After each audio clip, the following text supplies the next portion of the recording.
Hello friends, आप लोग कैसे हैं? आशा करता हूँ कि आप लोग अच्छे होंगे। आज हम लोग झारखंड उत्पाद सिपाही का प्रैक्टिस सेट 12 करेंगे, जो कि समान अध्ययन का प्रश्न करेंगे। इसमें कुल 40 प्रश्न होंगे। आप इस 40 प्रश्नों में से कितने प्रश्नों को सही कर पा रहे हैं, आप लोग कमेंट कीजिएगा। और जैसे कि आप लोग जान रहे होंगे कि झारखंड उत्पाद सिपाही का एग्जाम जो है मार्च अप्रैल में होने वाला है, इसलिए आप लोग तैयारी में जोरों शोरों से लग जाइए, क्योंकि झारखंड में यह मौका बार बार नहीं मिलने वाला है। तो चलिए वीडियो को स्टार्ट करते हैं और वीडियो के अंत तक बने रहिएगा। भारत में दीर्घकालीन राजकोषीय नीति का घोषणा किस वित्तीय द्वारा की गई? किस वित्तीय द्वारा राजकोषीय नीति की घोषणा की गई? ये राजकोषीय थे वीपी सिंह। वीपी सिंह के द्वारा राजकोषीय नीति की घोषणा की गई। अकबर के दरबार में सुलेखाकार का नाम क्या है, जिसे जरोन कलाम या स्वर्ण कलाम के नाम से सम्मानित किया गया था? तो वो कौन से थे जिसको जरोन कलाम या फिर स्वर्ण कलाम के नाम से सम्मानित किया गया? वो थे महमूद हुसैन। आजाद हिंद फौज इंडियन नेशनल आर्मी का गठन किसके विरुद्ध लड़ने के लिए किया गया था? तो किसके विरुद्ध लड़ने के लिए आजाद हिंद फौज की स्थापना की गई थी? ये थे भारत में ब्रिटिश के खिलाफ लड़ने के लिए आजाद हिंद फौज का गठन किया गया था। भगत आंदोलन निम्नलिखित में से किस जनजाति से संबंधित है? भगत आंदोलन जो है वो कौन सी जनजाति से संबंधित है? तो ये जनजाति है भील जनजाति। सिएरा लियोन की राजधानी है। सिएरा लियोन की राजधानी क्या है? सिएरा लियोन की राजधानी है Freetown. The wheels of history नामक पुस्तक के लेखक कौन थे? तो इस पुस्तक के लेखक कौन थे? तो ये पुस्तक के लेखक थे राम मनोहर लोहिया। पोस्ट ऑफिस के लेखक कौन है? पोस्ट ऑफिस के लेखक कौन है? तो पोस्ट ऑफिस के लेखक रविन्द्रनाथ टैगोर हैं। निम्नलिखित में से कौन संविधान सभा का सदस्य नहीं था? कौन इसमें से संविधान सभा का सदस्य नहीं था? तो संविधान सभा का सदस्य कौन नहीं था? तो ये एच बेग नहीं थे, यानी के एम मुंशी, गोपाल स्वामी अयंगर और टी कृष्णमाचार्य ये संविधान सभा के सदस्य थे। संविधान के विभिन्न पहलुओं के अध्ययन हेतु विधानसभा में कितने समितियों की नियुक्ति की थी? तो कितने समितियों की नियुक्ति की थी? इसमें कुल समिति थे 13। निम्नलिखित में से कौन राष्ट्रीय आय का अंग हो सकता है? कौन राष्ट्रीय आय का अंग हो सकता है? तो राष्ट्रीय आय का अंग हो सकता है स्वयं अधिकृत घर पर आरोपित कर। किस भारतीय दल की स्थापना स्वतंत्रता से पूर्व हुई है? कौन सा भारतीय दल है जिसकी स्थापना स्वतंत्रता से पूर्व हुई है? तो यह है भारतीय साम्यवादी दल। निम्नलिखित में से किसकी स्थापना बी आर अम्बेडकर द्वारा की गई थी? किसकी द्वारा स्थापना जो है बी आर अम्बेडकर के द्वारा की गई है?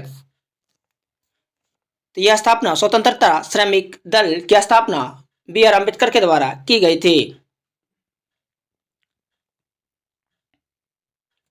संविधान की किस अनुसूचित में असम, मेघालय, त्रिपुरा, मिजोरम राज्यों की अनुसूचित जनजाति क्षेत्रों के प्रशासन से संबंधित प्रावधान किया गया है?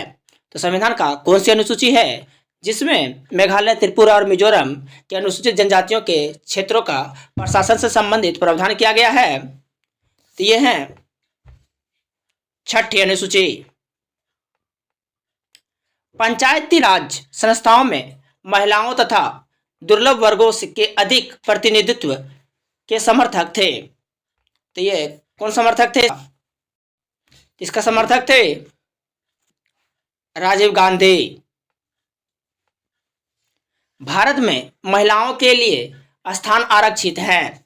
भारत में महिलाओं के लिए स्थान आरक्षित है पंचायती संस्थाओं में। 73वें संविधान संशोधन अधिनियम किस तिथि से लागू हुआ? 73वें संविधान संशोधन अधिनियम किस तिथि से लागू हुआ? ये 24 अप्रैल 1993 से लागू हुआ।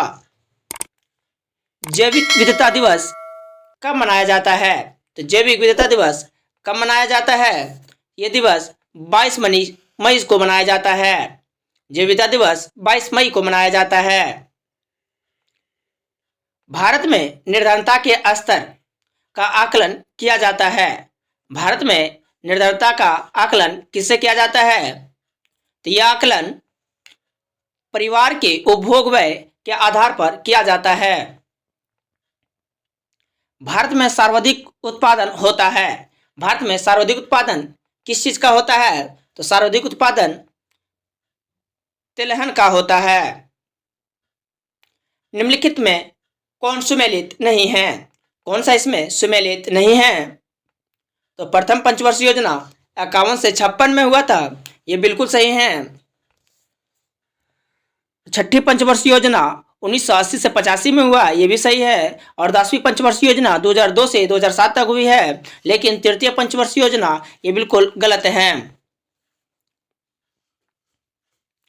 अनावर्त योजना जिसको रोलिंग प्लान कहते हैं, यह किस अवधि के लिए बनाई गई थी? तो रोलिंग प्लान किस अवधि के लिए बनाई गई थी? तो ये रोलिंग प्लान 1978 से 83 के लिए बनाई गई थी। भारत में सबसे पहले किस राज्य में मूल्यवर्धित कर यानी वैट लागू हुआ? तो मूल्यवर्धित कर सबसे पहले कहाँ लागू हुआ था? तो ये लागू हुआ था हरियाणा में। निम्नलिखित में से किस अर्थशास्त्री को अर्थशास्त्र का जनक कहा जाता है? किसको अर्थशास्त्र को जनक कहा जाता है? तो अर्थशास्त्र का जनक है एडम स्मिथ। भारत में प्रादेशिक जल सीमा समुद्र तट से कितने समुद्री मील की दूरी तक है? तो कितने समुद्र मील तक की दूरी तक है? तो यह है 12 मील तक। भारत का संलग्न क्षेत्र प्रादेशिक जल सीमा के आगे कितने समुद्री मील की दूरी तक है? कितने समुद्री मील तक की दूरी तक है? तो ये दूरी है 24 मील। भारत का एकांतरिक आर्थिक क्षेत्र संलग्न क्षेत्र आगे कितने समुद्र मील की दूरी तक है? कितने समुद्र मील की दूरी तक है? तो ये है 200 मील। निम्नलिखित में से किस क्षेत्र को भारत का चावल का कटोरा कहा जाता है? भारत का चावल का कटोरा किसे कहा जाता है? तो चावल का कटोरा कृष्णा गोदावरी डेल्टा को कहा जाता है। रेशा फसलों के निम्नलिखित में से कौन सी हैं? रेशा फसलों को निम्नलिखित में से कौन सी हैं? तो रेशा फसल कौन सी है? तो ये फसल है कपास, सन और जूट। टोडा जनजाति कहाँ पाई जाती है? तो टोडा जनजाति कहाँ पाई जाती है? टोडा जनजाति ये नीलगिरी पहाड़ियों में पाई जाती है। चीनी तिब्बती भाषा समूह की भाषाओं को बोलने वाले को क्या कहा जाता है? जो चीनी तिब्बती जो लोग हैं उस भाषा समूह को क्या कहा जाता है? तो उस भाषा समूह को किरात कहा जाता है।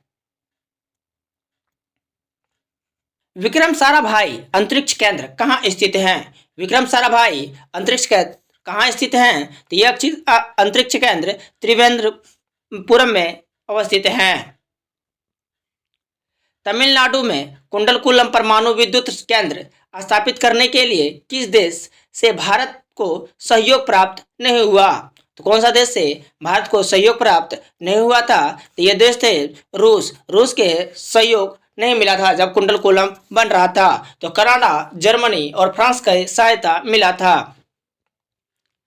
अरावली एवं विंध्य श्रृंखलाओं के मध्य कौन सा पठार स्थित है? अरावली एवं विंध्य श्रृंखलाओं के मध्य कौन सा पठार स्थित है? तो ये पठार है मालवा का पठार। निम्नलिखित जनजातियों में से कौन सी केरल में पाई जाती है? कौन सी जनजाति जो है वह क्या जाती है? ये है लेमचा जनजाति।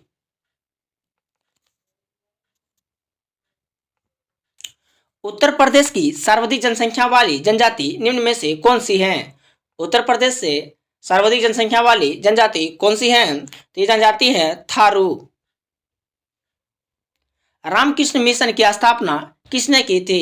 रामकृष्ण मिशन की स्थापना किसने की थी? इस रामकृष्ण मिशन की स्थापना ये स्वामी विवेकानंद ने की थी। शाहजहां का ताज का देखना बुद्ध और सुजता, कमल के पत्ते, अश्रुकण, वन सामग्री आदि किस चित्रकार की चर्चित कृतियां हैं? तो किस चित्रकार की यह सब चर्चित कृतियां हैं? तो वो चित्रकार हैं अमरेंद्रनाथ ठाकुर। काला चांद नामक चित्र का चित्रांकन किसने किया? काला चांद नामक चित्र का चित्रांकन किसने किया? तो इस चित्र का चित्रांकन सतीश गुजराल ने किया। अजंता चित्रकारी का विषय वस्तु निम्न में से किससे संबंधित हैं? तो ये अजंता की चित्रकारी जो किससे संबंधित हैं? ये कौन से धर्म से संबंधित हैं? ये धर्म है बौद्ध धर्म। निम्नलिखित में से किस भाषा को शास्त्रीय भाषा का दर्जा दिया गया? तो कौन सा भाषा है जिसको शास्त्रीय भाषा का दर्जा दिया गया है? तो वो भाषा है ओडिया।